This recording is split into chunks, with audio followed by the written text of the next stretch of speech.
볼로디미르 젤렌스키 우크라이나 대통령이 국회 화상 연설을 했습니다. 이번 연설을 추진한 더불어민주당의 이광재 의원은 앞서 폴란드 현지를 방문해서 지원 방안을 모색하기도 했는데요. 네, 국회 외교통일위원회 위원장인 이광재 의원 연결해서 자세한 이야기 나눠보겠습니다. 예.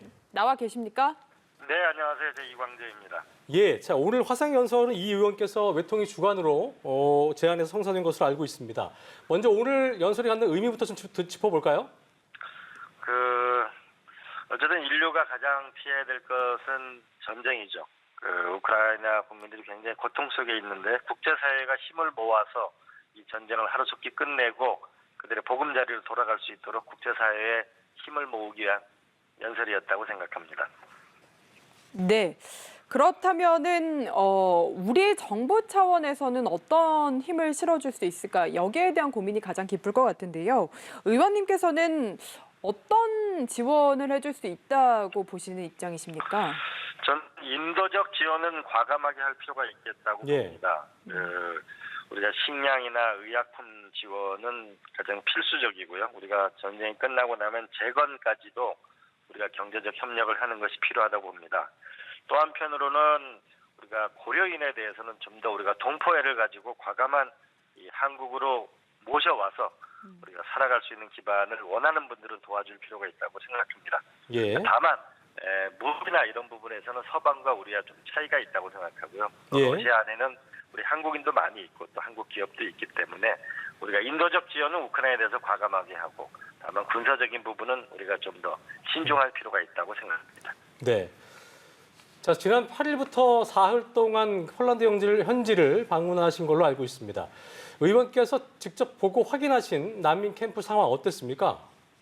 네, 난민 캠프는 보통 3,000명, 5,000명, 작게는 1,000명 단위로 곳곳에 있는데 예. 어렵지만은 비교적 잘 폴란드에서 하고 있고요. 제가 감동받은 것은 네. 이 개인 민가의 빈방들이 있지 않습니까? 여기에 100만 명 넘게를 수용해서 함께 이들을 고통을 견디고 이겨나갔다는 것이 난 굉장히 놀라웠습니다. 예. 다만 우크라이나 내부에 있는 분들은 굉장한 어려움을 겪고 있습니다. 세계 식량기구 관계자들을 만나보니까 예. 이들에게 식량과 의료품은 굉장히 필요하고 이건 좀 대대적인 지원을 해야 될 것이라고 생각합니다. 네. 그리고 조금 전에 고려인 동포를 이야기를 하셨는데 지금 이분들의 상황이 어떤 건지 상당수가 귀환을 희망하는 상황인 건지 좀 어떻습니까? 네. 전체적으로 우크라이나에 10,000명 정도의 우리 고려인이 계시는데 5,000분은 현재 우크라이나 안에 계십니다. 이분들은 우리가 식량과 쌀, 라면, 통조림, 그다음에 견과류, 그다음에 의약품을 원하고 있고요. 그다음에 독일, 폴란드에 약 5,000분 정도가 피난을 와 있는데 이 중에 1,000분 정도는 한국으로 돌아가고 싶다. 한국이 우리 조국을 도와달라고 호소하고 있습니다. 그 1,000분은 약 15%는 노인이고 25%는 아동이고 나머지는 여성들입니다. 왜냐하면 남성들은 우크라이나 내에서 현재 전쟁 중에 있기 때문에 그렇습니다. 예. 그러니까 전라남도 광주에 보면 고려인 마을에 수천 명의 고려인이 살고 있습니다. 저는 전세 비행기로 이분들을 모셔와서 저는 따뜻하게 하는 것이 저는 우리 조국의 도리라고 생각합니다. 자, 현재 고려인 단체랑 또 NGO 관계자의 만남도 하신 걸로 알고 있는데요. 네네. 어떤 내용들이 좀 오갔습니까? 이 고려인들 중에 약 1,000여 분 정도는 우리가 한국으로 올려고 보니까 가령 여권이 없는 분, 무국적자, 그다음에 무슨 증명서 같은 게 다 전쟁통에 없잖아요.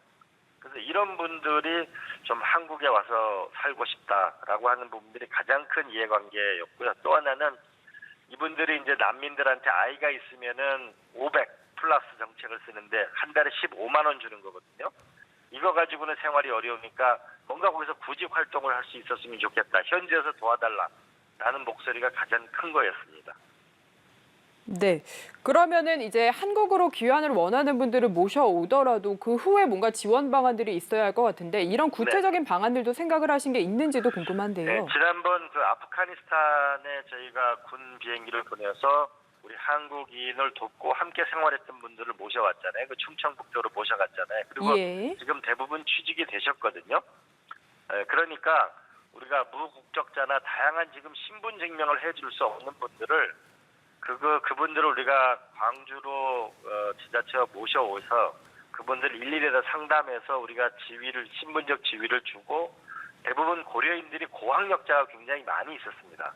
그렇기 때문에 직업을 알선해주고 또 이 중에 그들과 상담을 해보니까 1000분 중에 이 평화가 오게 되면 다시 또 50%는 다시 우크라이나에 돌아갈 뿐이라고 합니다. 네. 예, 약 예. 500분 정도에 대해서 우리가 좀 각별한 노력을 기울이면 대한민국이 그 정도의 품과 능력은 결국 네, 우리가 노력해야 되지 않을까 싶습니다. 알겠습니다.